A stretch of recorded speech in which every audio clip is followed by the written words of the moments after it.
Mabuhay! Tuloy po kayo dito sa AITV 16. Ito po si Yek Alegre, ang iyong kasama at katipon. Andito po tayo ngayon sa may UP baseball field. Kung makikita po ninyo, katapat lang po ito ng UP football field. Wait lang po. Yan. Yan po ang UP football field. Dati, dun po ako sa may parting taas dun. Yan, dun po ako nagbablog. Dun sa may sasakyan na kulay itim. Yan, doon.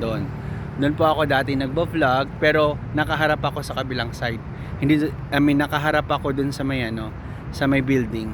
Tapos nakatalikod ko yung mga puno.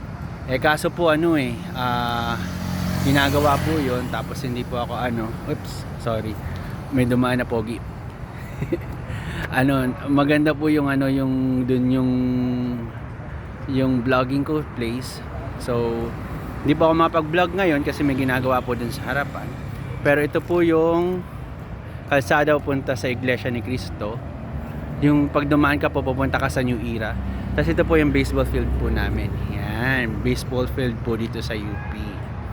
Dito po gaganapin again, sabi ng mga taga-baseball, dito ulit gaganapin yung laro ng UAAP for 2024.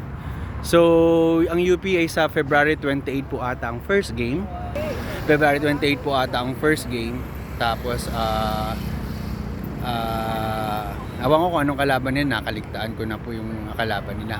So, kung ganito ang itsura ko ngayon, kasi katatapos ko lang po magbike. Yan po ang bike ko. Yan. Katatapos ko lang magbike, galing sa trabaho. Kaya nagpahinga po muna ako kasi sobrang lakas ng hangin. Kanina pa po ako napuwing. So sabi ko parang ang sakit-sakit na ng mata ko dahil nalalagyan lagi nung alikabok po ba. Sobrang lakas po kasi ng hangin ngayong araw. Hindi ko alam kung bakit sobrang lakas ngayon ng hangin. Siguro tingnan natin ulap. Wait lang. Yan, hindi naman masyadong madilim ang ulap. Pero sobrang lakas po kasi ngayon ng hangin dito sa diliman. So, nagpahinga po muna ako kasi ang sakit na ng mata ko. Kanina pa ako napuwing. Anyway, kung mahilig po kayo sa sports, katulad ko, paborito ko po ang baseball, paborito ko po ang football, halika po kayo dito. Dito po ata maglalaro ulit ang UAAP. Maganda at maayos po dito yung venue. So, yung mga UAAP schools, katulad ng University of the Philippines, Ateneo, LaSalle, UST, FEU, University of the East, Adamson University, may isa pa National University.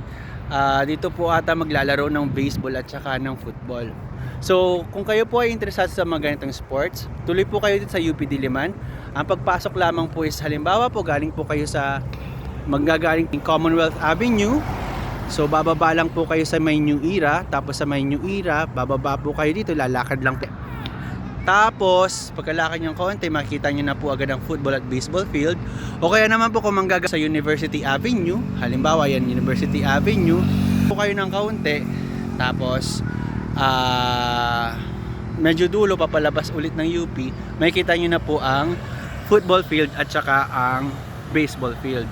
So sa lahat po na mahilig sa sports, lalo po yung mga bata, mga kabataan, inahiyahan ko kayo manood po ng UAAP para at least ma-inspire na rin po kayo na ma-involve sa sports. Kasi maganda po ang sports, hindi lang po sa ating katawan, sa physical na katawan, pati po sa ating utak kasi nakaka-relax po ang sports. Tapos nakakawala rin po ng stress, ma-enjoy nyo pa po, magkakaroon kayo ng maraming kakilala, mga kaibigan. Kaya punta po kayo dito sa UP para manood ng UAAP baseball and football. Kung nagustuhan nyo po itong vlog na to, like, share, subscribe, comment, and click that button para lagi po kayong updated sa aking mga vlogs. Ito po si Yek Alegre, signing out. Maraming salamat po sa mga nanood.